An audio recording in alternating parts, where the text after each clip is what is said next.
Hello, welcome to Guide Glimpse.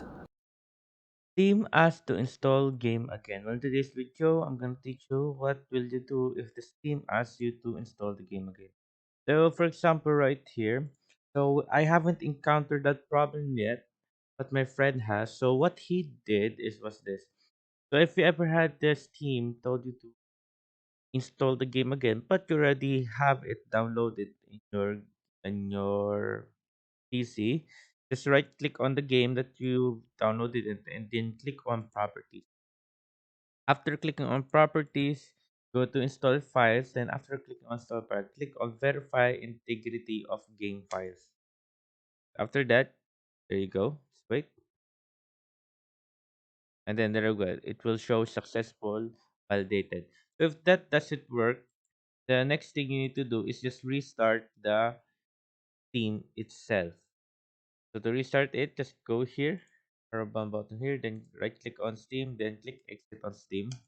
After clicking on exit Steam, it will exit, then open up Steam, then go, it's opening Steam, and then there it goes. It's right,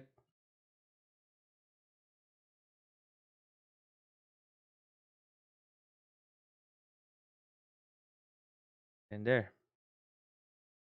That's supposed to fix the problem of the Steam that wants you to download the game again. That should fix problem. If that doesn't work, I'll give you guys a tip. If that doesn't work, first tip is restart the whole PC. Just click on restart. Might be a bug or something. Restart the PC. And my second tip, if that doesn't work, my first tip to restart, just contact Steam and ask the problem, and they will guide you step by step process on how to fix that specific problem on your game. So yeah, hope you guys liked the video. Hope you guys enjoyed, and thank you. If you like the video, please consider giving us a thumbs up and subscribing for more content like this. Thank you.